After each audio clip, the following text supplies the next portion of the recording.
recording the whole time. I look kind of ugly with my glasses on, because like a nice part about me, I guess you could say, is my eyes. I get compliments on that. Long story short, I made it to the library to come read, you know, with my tags and all. And then even just sitting here trying to read could sometimes be a little, I don't know. It's funny, the same mailman that I see all the time, I seen him right now early Saturday morning. So, you know, you become friends with people. I see them often, you know. But I'm at the library reading, tucked away in the corner, like where my license plate's not showing. I don't really have to drive too much. I made it here, so I'll be fine until I can read, and then I'll worry about it on the drive home. But I put my Raider beanie on, but I put it to the back for anybody pretty much coming. Anybody coming, like, because I noticed a couple of the same people, you know, walking back and forth that seem, you know, seem like maybe they do drugs or, you know, sometimes, you know, so if they keep seeing me, they might, you know, I'm just reading though. I'm sure they can hear me reading, but still, yeah, but I'm excited about my new book. What I'm saying is just my worries that I just hope the whole time I'm here just trying to read, trying to find some sort of a way to get some income, and I got a voice, it's free. It shouldn't disturb anybody, you know. I'm not trying to get into anybody's personal life or have to be in their mix, you know. I'd rather not know anybody's business. I'd rather help somebody as opposed to knowing their business. If I can't help nobody right now, I'm gonna try to help you with the book. So Frankenstein, yeah, it's a new book, Frankenstein, by Mary Shelley. Female, it's pretty cool. There's a preface, and then there's like letter 1, letter 2. So I'm gonna start from where it just says chapter 1. Because there's a part where it just says chapter 1, and that's where I'm gonna start. I'd rather just start at chapter 1, and then we could go back from there. But from chapter 1, you're already on page 29, so I don't know how the author wants me to do it.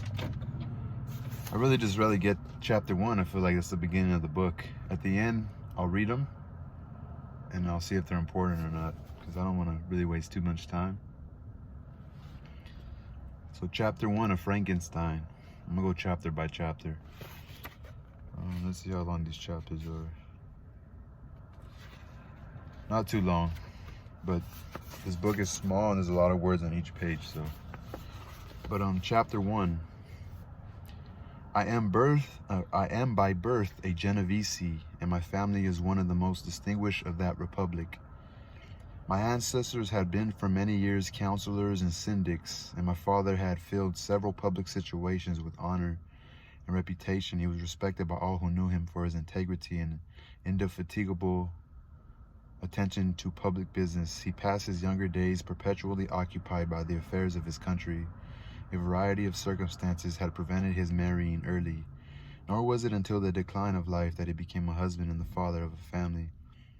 As the circumstances of his marriage illustrate his character, I cannot refrain from relating them. One of his most intimate friends was a merchant who, from a flourishing state, fell through numerous mischances into poverty. This man, whose name was Beaufort, was of a proud and unbending disposition and could not bear to live in poverty and oblivion in the same country where he had formerly been distinguished for his rank and magnificence.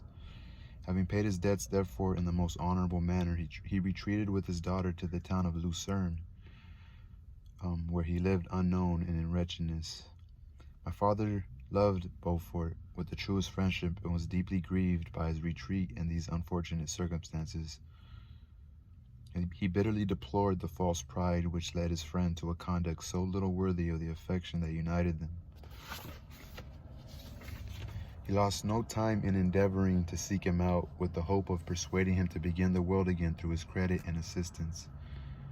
Beaufort had taken effectual measures to conceal himself, and it was 10 months before my father discovered his abode.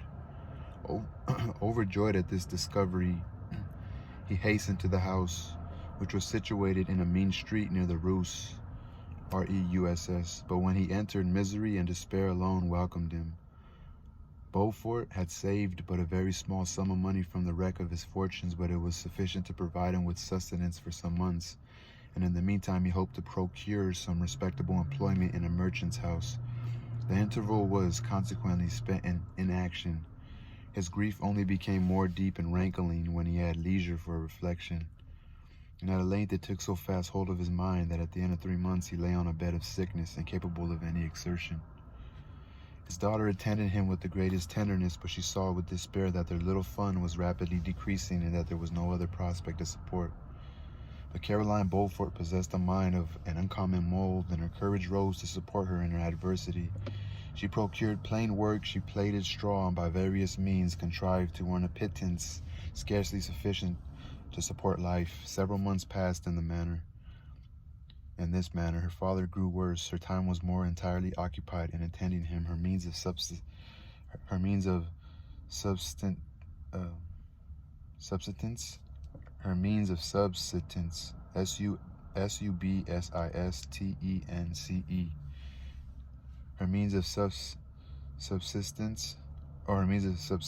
decreased, and in the 10th month her father died in her arms, leaving her an orphan and a beggar. This last blow overcame her, and she knelt by Beaufort's coffin, weeping bitterly when my father entered the chamber. He came like a protecting spirit to the poor girl who committed herself to his care, and after that interment of his friend, he conducted her to Geneva and placed her under the protection of a relation. 2 years after this event, Caroline became his wife.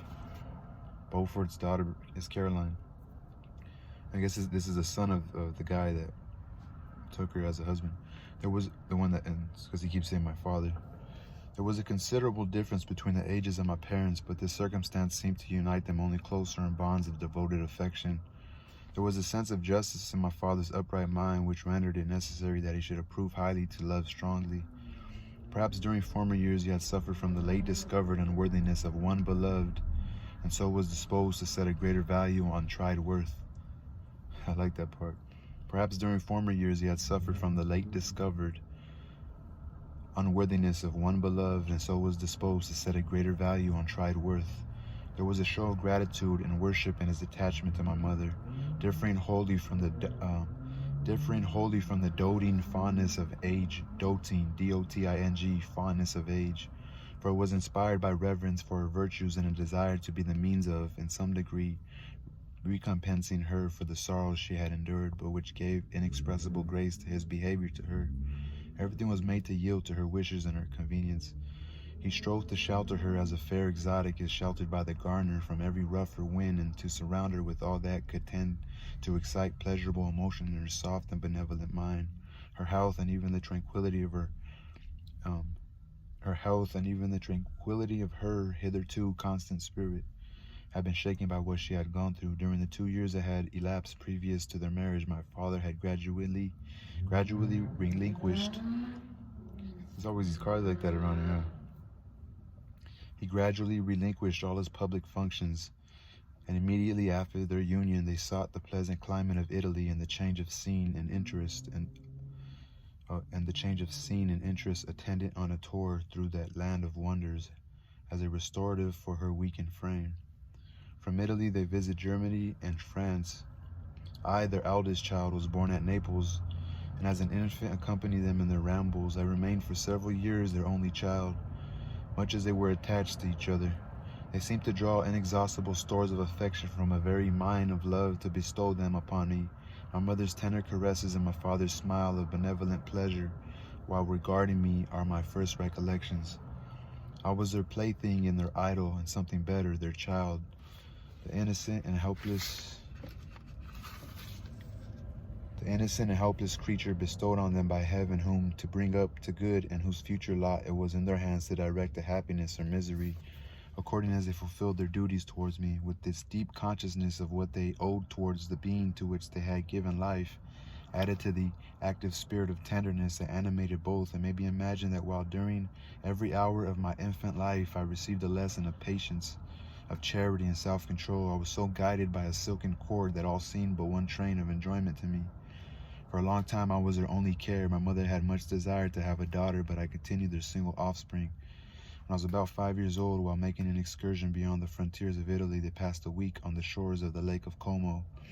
Their benevolent disposition often made them enter the cottages of the poor. This, to my mother, was more than a duty, it was a necessity, a passion, remembering what she had suffered and how she had been relieved. For her to act in her turn the guardian angel to the afflicted during one of their walks, a poor cot in the foliage of a veil attracted their notice as being singularly disconsolate, while the number of half-clothed children gathered about it spoke of penury, Penury, in its worst shape. One day when my father had gone by himself to Milan, my mother, accompanied by me, visited this abode. She found a peasant and his wife, hard-working, bent down by care and labor, distributing a scanty meal to 5 hungry babes. Among these there was one which attracted my mother far above all the rest. She appeared of a different stock. The 4 others were dark-eyed, hardy little vagrants, Vagrants. This child was thin and very fair. Her hair was the brightest living gold, and despite the poverty of her clothing, seemed to set a crown of distinction on her head. Her brow was clear and ample, her blue eyes cloudless, and her lips and the molding of her face so expressive of sensibility and sweetness that none could behold her without looking on her as of a distinct species, a being heaven sent and bearing a celestial stamp in all her features. The peasant woman, perceiving that my mother fixed eyes of wonder and admiration on this lovely girl, eagerly communicated her history. She was not her child, but a daughter of a Milanese nobleman. Her mother was a German and had died on giving her birth, and if it had been placed with these good people to nurse, they were better off then.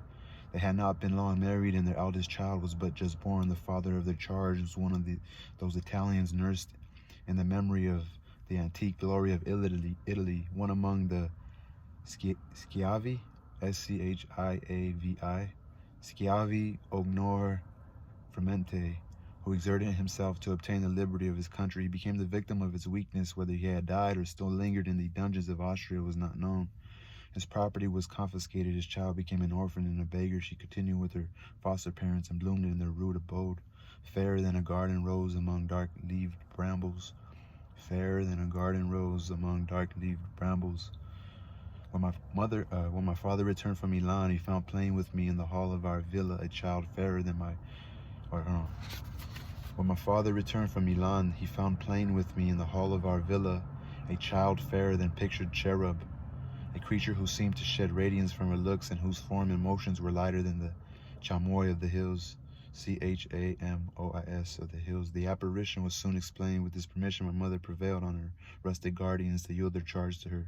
They were fond of the sweet orphan. Her presence had seemed a blessing to them, but it would be unfair to keep, it would be unfair to her to keep her in poverty and want when Providence afforded her such powerful protection. They consulted their village priests, and the result was that Elizabeth Lavenza became the inmate of my parents' house, my more than sister, the beautiful and adored companion of all my occupations and my pleasures. Everyone loved Elizabeth. The passionate and almost reverential attachment with which all regarded her became, while I shared it, my pride and my delight. On the evening previous to her being brought to my home,